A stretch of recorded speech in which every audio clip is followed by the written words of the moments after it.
And so the COVID-19 lockdown has made people juggle responsibilities while trying to keep their passion alive. This is one such story. Ron Johnson is an artist who finds peace in carving wood to make masterpieces. But before that, he's also a stay-at-home dad who's now trying to help his children with online classes. How is he trying to find a balance between the two challenging roles? Here's a report by WION's broadcast partner, Voice of America.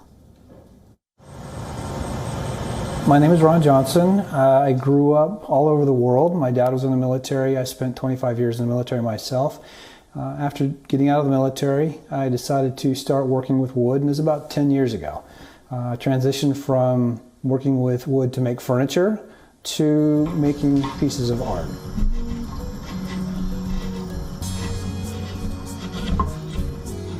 I use wood truly as my medium.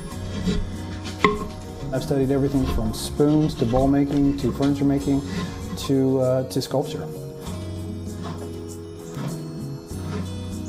The peace I find when I'm carving, I really do go to a different place. Wood really kind of talks back to you. It really speaks to you when you're working on it, and you get to have this one-on-one communication with the tree. 10 to 10:45 says math, whole group meet link, so there's a small group schedule. I'm a stay-at-home dad, in addition to being an artist. I have a first grader and a kindergartner. Daddy text. When COVID kicked off, I wasn't really prepared to having both of my children at home throughout the day. I had to really balance that. We try to treat it like a normal school day. Like they were going to be heading out to school, so I get them up, they get their clothes on, they're not in their night-night clothes, for example. Then when school starts, I've got one child is downstairs in the basement and one child on the top floor.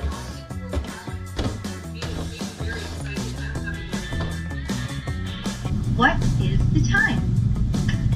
This is my work area. I tend to sit here and listen to both the downstairs classroom and the upstairs classroom with a little bit of an ear on both classrooms, because the kids get into a little bit of their pattern, but the classes don't match, except lunchtime is pretty close together. Their breaks are different, so I have to send one outside on a break and one stays inside on their classroom doing their class. My son, who's younger in kindergarten, he generally tends to be, he'll turn his computer off and he'll just say, oh, I think I'm done. And so I have to refocus him back down to the classroom. Also, I go and look at their class schedule each day and I update it very quickly to see what's going to come up, because it changes periodically. And both kids try to stay on track, but honestly, it's tough for me to keep up. And these folks, little kids trying to keep track. Having them both online and the attention span really is the issue. They don't want to be staring at a screen. No, look, all these people are in there. Why are they in there? No, I'm not supposed to be in there. Huh? To understand and to navigate technology for a 5- and 6-year-old is pretty daunting. Trying to figure out how to get them comfortable with technology so they can navigate to their classrooms correctly. It's a lot we're asking of the teachers, and it's a lot we're asking of our children, for sure. And parents. I made you a nice sandwich, right? The positives about having our children home with me throughout the day is how close we become as a family.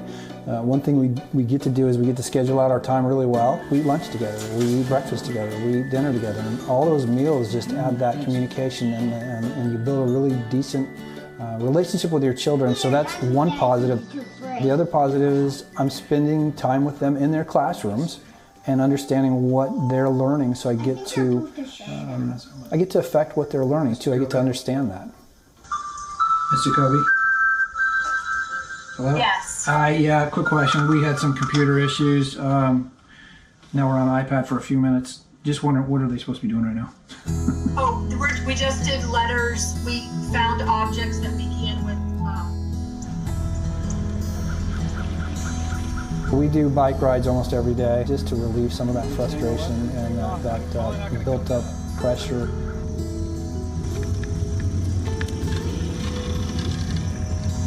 How this has impacted my personal flow as an artist, it's been the 7 hours I may grab throughout the day when my children are both in school to do to that right brain shift to become creative. It's not something you can just, it's not a light switch. You have to find that peaceful moment and you start moving yourself forward. So really to manage between the kids, online school, spending all day in and out of the house, I have to really grab time. And I have to make that time for myself, which means get up earlier in the morning, create and carve out time in the evening when they're kind of calming down and winding down from the day. Sometimes I just walk outside and work on a very small piece and then walk back inside because it's in my head and I want to make sure I can put it into the piece I'm working on. So I'm thinking about that, the piece I'm currently working on all the time throughout the day. It's my timeout spot for myself from the stressful day.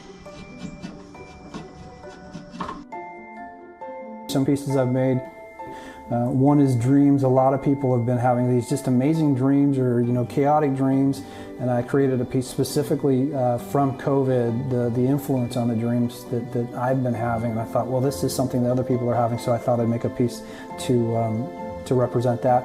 And another one was trying to find center in my own life as everybody else is with this new world we're experiencing. I made one piece called Finding Center, and it really is, it's also, I created the chaos all around. There's only two pieces that marry up in the entire piece, and that's finding it right dead in the center. Co-presented by Skoda. Simply clever.